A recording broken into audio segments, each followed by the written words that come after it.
Hello everyone, I am Dr. Ankita Jain, periodontist and implantologist. So, firstly, I would like to brief about my channel, Your Dental Tutor. Basically, it's an educational platform where I share my notes in relation to periodontology especially, and I try to teach them and make them in a very simplified form as possible. Previously, in various videos, we have covered the topics like diabetes and its interrelation with the periodontia and the various classifications related to the periodontology topics. So today I am going to start with a new topic, that is defense mechanism of gingiva. It has 4 components and we will be discussing in part 1 the concepts of gingival crevicular fluid. It is one of the most important and the favorite topics of all the examiner. Frequently the questions are asked from this topic, so please be attentive and attend the whole video. Now let's begin with this topic. Now, as I said, the defense mechanism of gingiva is having the 4 components, that is epithelial surface, saliva, GCF and connective tissue. These all 4 components help in the defense mechanism of gingiva. So today we will be concentrating mainly on the GCF part. This will be discussed in the following heads, that is introduction, its formation, function, method of collection, amount and measurement, composition, clinical significance, and lastly I'll give some references to read. First of all, introduction. So GCF is considered as an altered serum transudate found in the gingival sulcus. Transudate means when the pressure in the capillaries or the vessels or cells increases, then the fluid moves from the high pressure zone to the lower pressure zone. So whenever the transudate, that means whenever there is increase in the pressure in the vessels and capillaries of the periodontium, then the excess amount will leave the periodontium or periodontal vessels or periodontal cells and will move into the gingival sulcus area. So that is that particular fluid which moves from the periodontium to the gingival sulcus area is considered as GCF as per GENCO. Then according to the Ito 2003, it's a complex mixture of substance derived from serum, leukocytes, structural cells of the periodontium and oral bacteria. Next, we should throw some light on the history of GCF.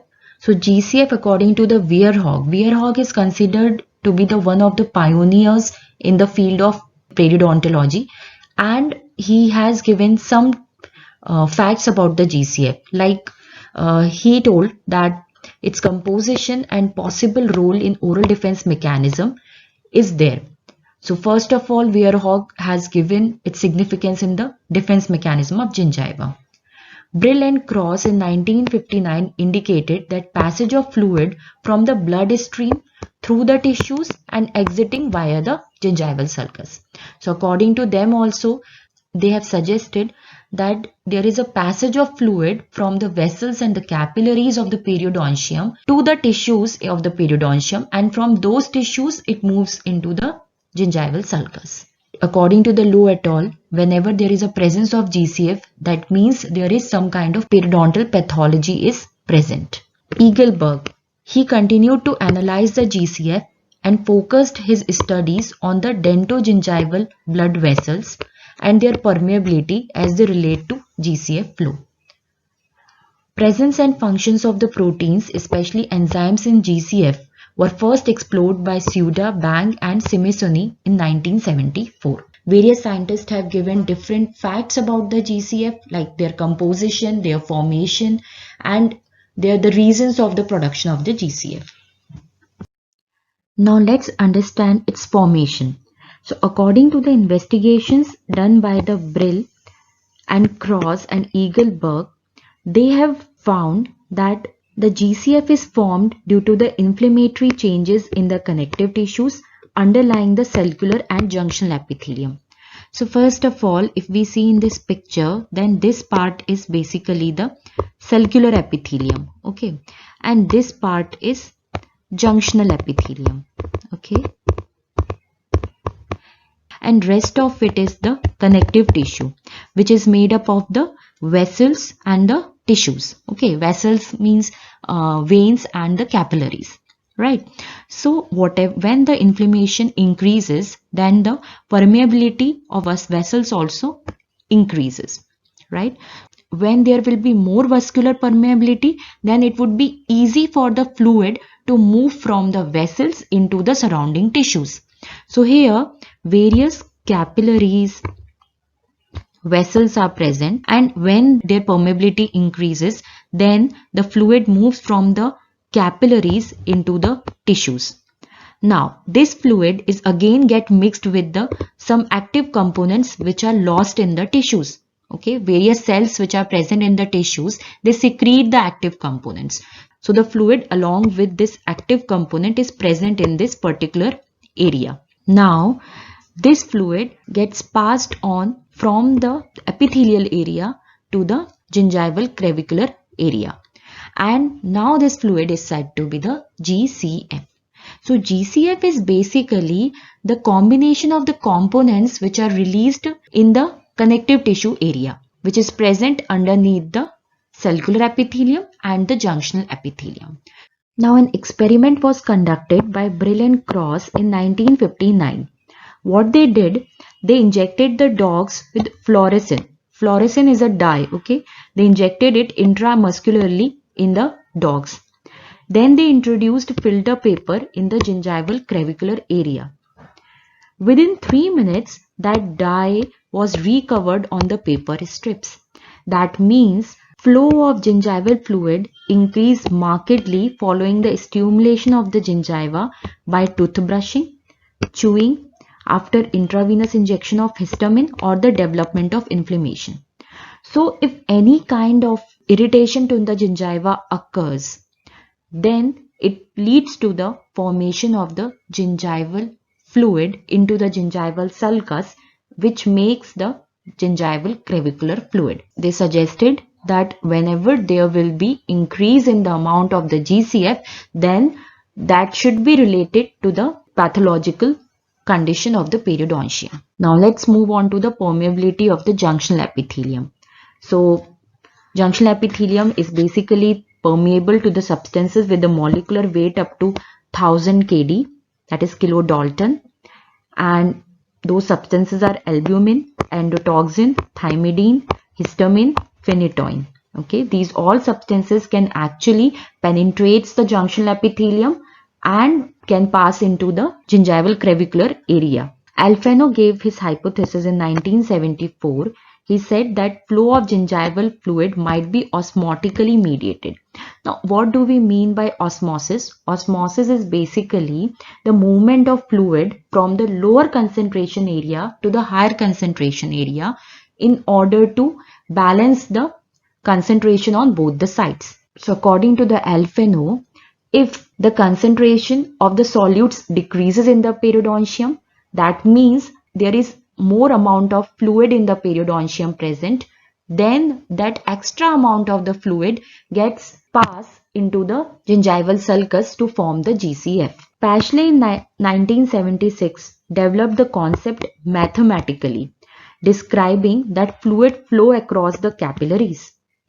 The model assumes that when the production of the fluid by the capillaries exceeds its uptake by lymphatics, edema results, and then the GCF leaves the area. Okay, so we will see its model in the next slide. This is the mathematical model given by the Paschle. It illustrated within the gingival crevice. Here in this picture, this is the cellular area. Okay, A and B here represents the capillaries. Okay, A and B are cross section of capillaries. These two parallel lines represents the lymphatic vessel. These arrows tells us the passage of fluid. So what happens basically when there is absence of inflammation, that is low vascular permeability and low permeability of the basement membrane, results in low GCF flow and high % uptake by lymph vessels. When there is no inflammation, then the lymph vessels basically uptakes the surrounding fluid. You can see here the intake of the fluid by the lymph vessel. So here the extra amount of fluid which is present is taken up by the lymph vessel. But it occurs only when there is absence of inflammation. But when there is presence of inflammation in the form of plaque, so here they have given this circle as a plaque. So when the plaque is present, there will be more amount of inflammation will be present. There will be more vascular permeability and more fluid will be produced in the capillaries. This fluid will not be taken completely by the lymph vessel. So consequently, the fluid will move from the connective tissue area to the epithelial area, and then from epithelial area to the gingival crevicular area. That is what is the Paschle model is all about. It is given on the basis of the mathematics. Next we come on to the functions of GCF. So it washes the crevice, carrying out all the shed epithelial cells, leukocytes and bacteria and debris.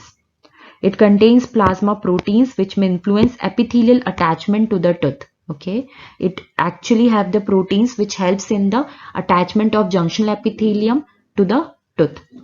It contains all the components which helps in the defense mechanism of gingiva, that is antimicrobial agents, lysozymes, PMN macrophages, immunoglobulins. Now, how to collect the GCF? Let's move on to the methods of collection.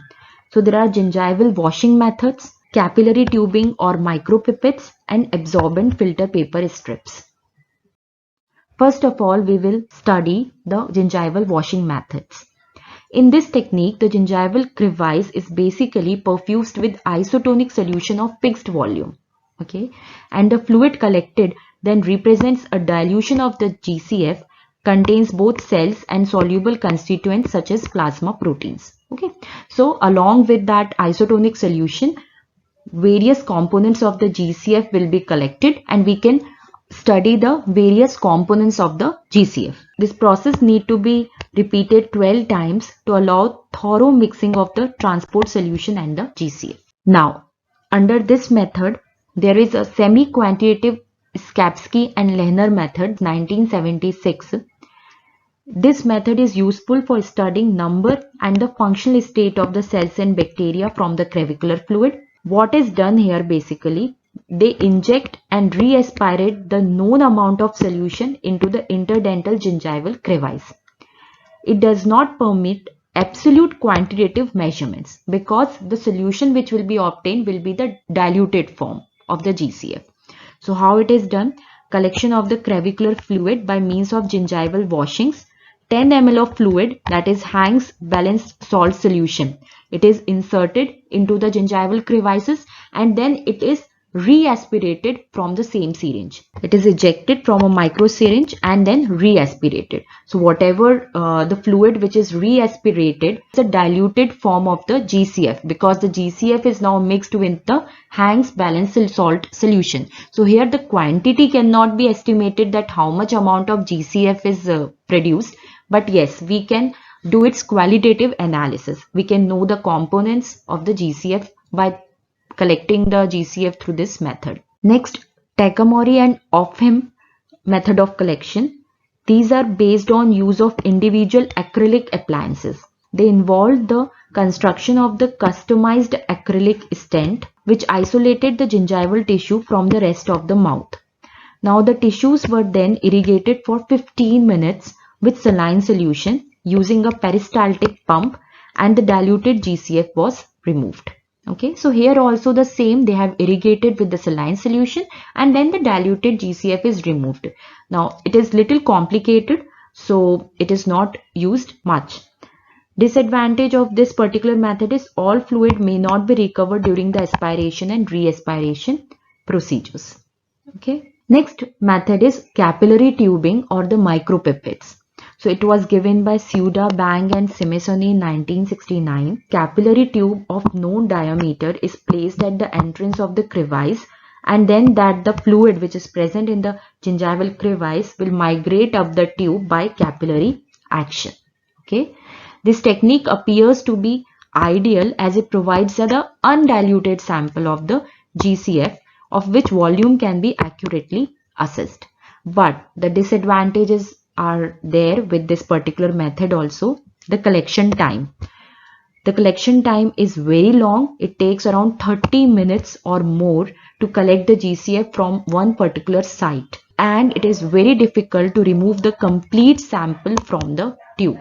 So it seems to be an ideal method, but it is very difficult to perform onto the patients. Third one is absorbing paper strips. It is used in two different ways.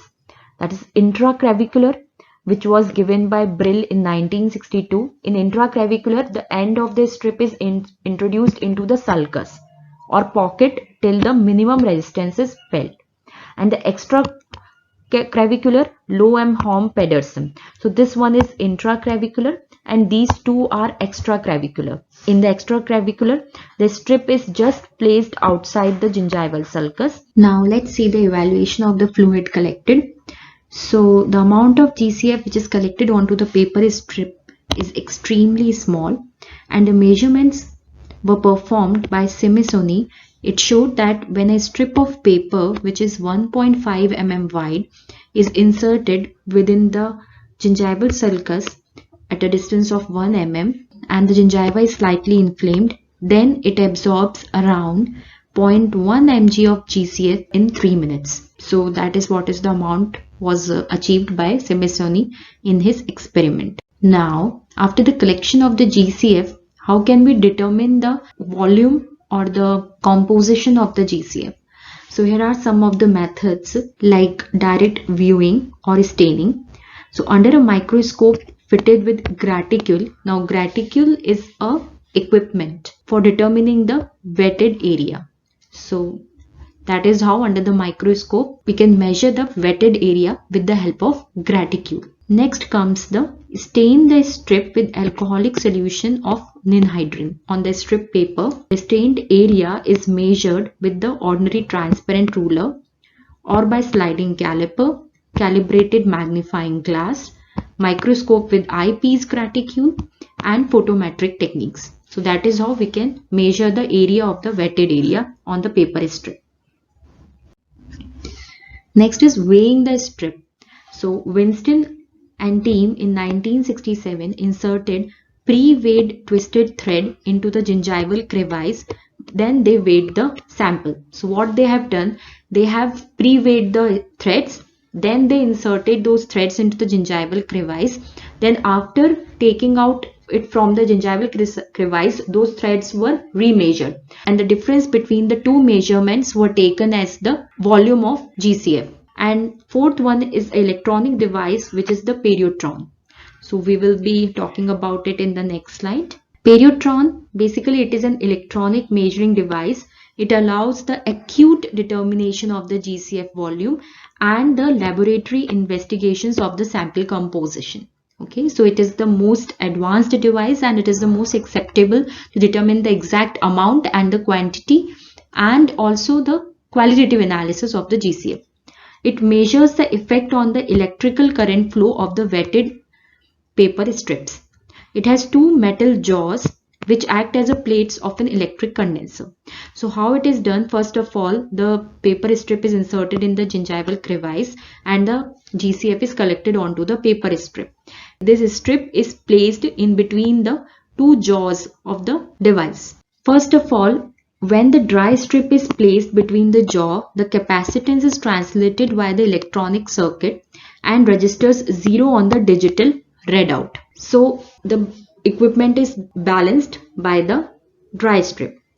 Then afterwards, after the collection of the fluid, wet strip will be placed in between the jaws. This strip will increase the capacitance in proportional to the volume of the fluid, and this can be measured as an increased value of the readout. The technique is rapid and has no detectable effect upon the GCF sample. So this is its advantage basically. Now, whatever the reading comes on the periotron, accordingly we can measure the gingival inflammation. Like for example, if the periotron reading is 0 to 20, then the gingival inflammation is 0. The gingiva is considered to be healthy and the gingival index is 0.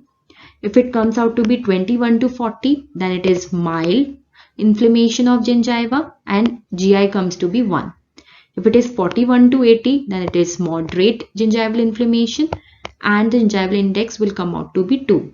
If it is 81 to 100, then there is severe gingival inflammation and the gingival index is 3.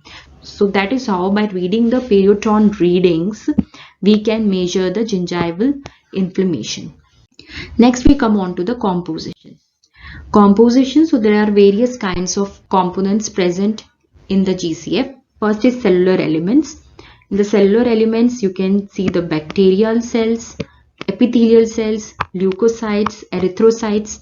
The source from which they are acquired in the GCF are, like for a bacteria, they are acquired from the plaque mass which is present subgingivally, okay, or supragingivally. From there the bacteria get shed off and come into the gingival sulcus. Bacteria, its function is basically, it is the etiology of the periodontal disease and it initiates the host immune responses.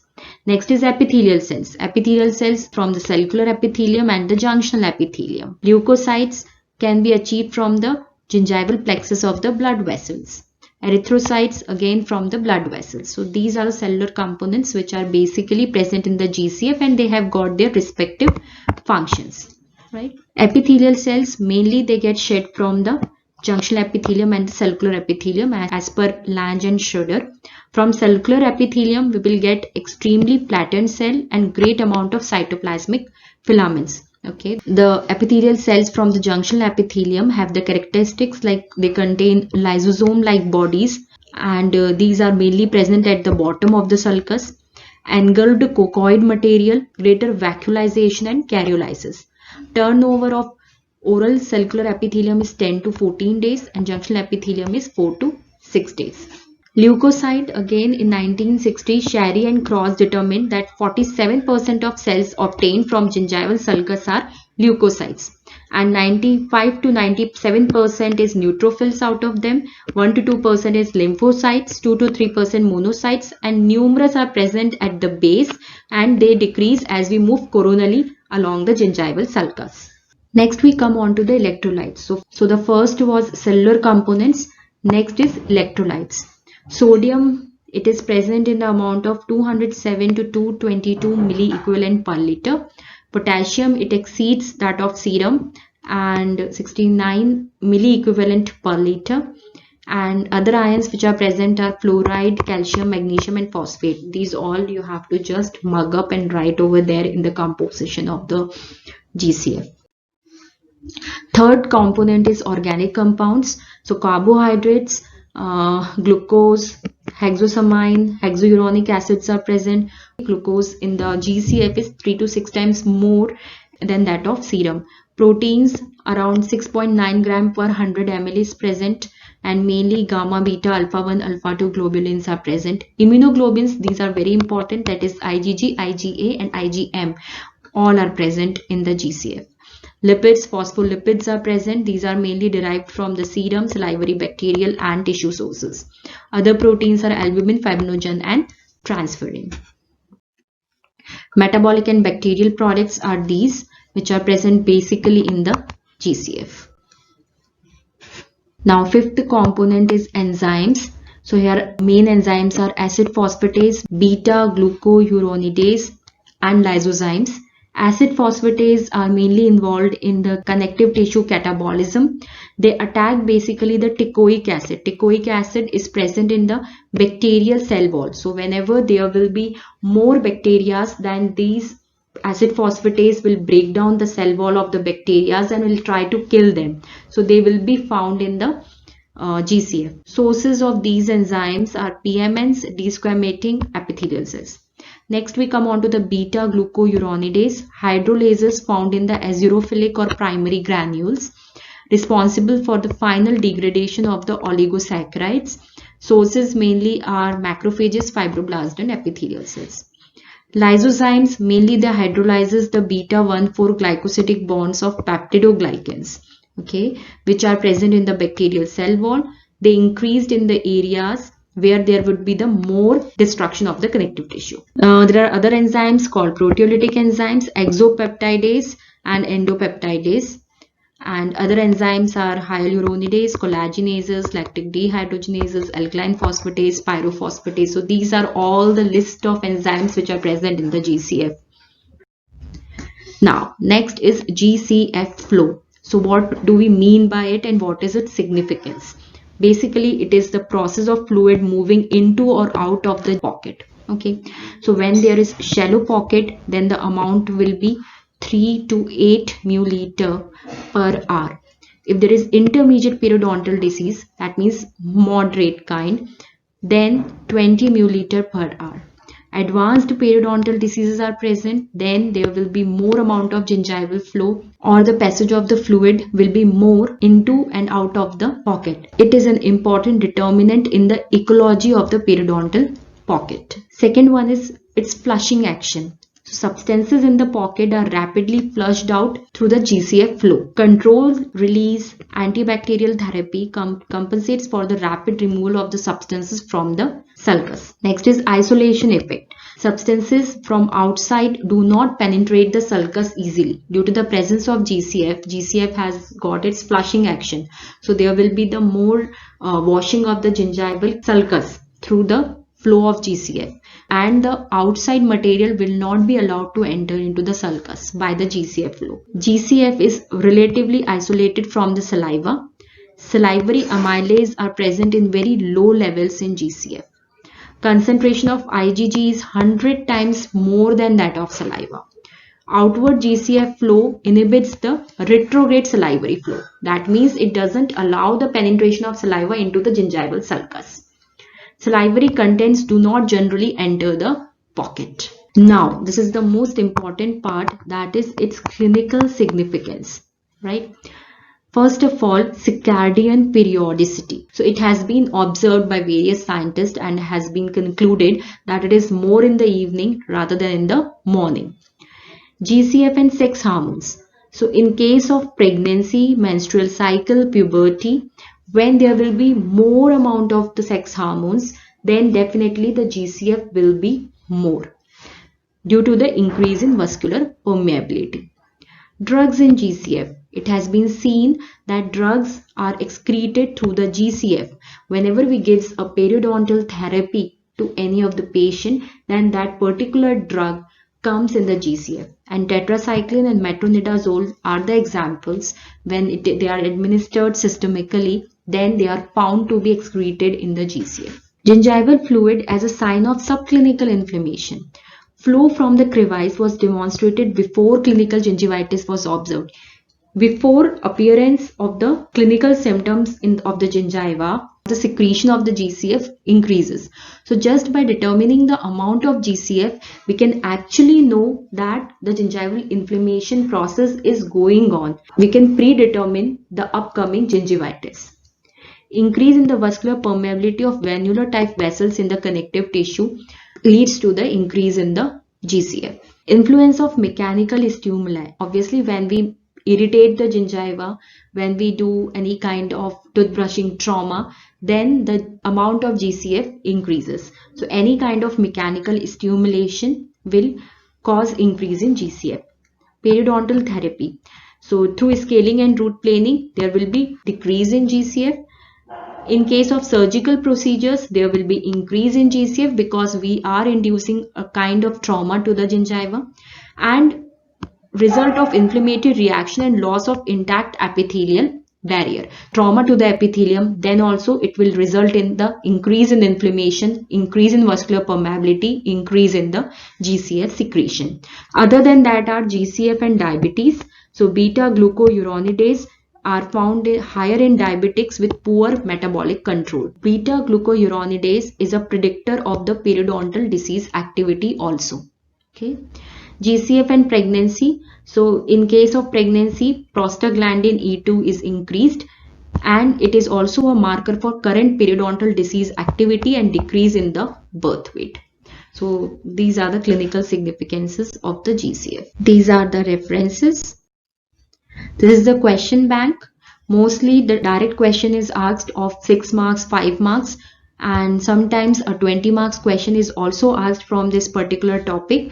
And I think I have covered all the headings which are needed under this topic, and it's a part of defense mechanism of gingiva. So if you get the question of gingival sulcus or the defense mechanism of gingiva or directly on the GCF, then this particular topic will be covered under it.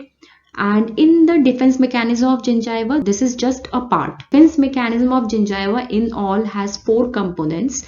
That is, first is GCF, which we have covered in this video.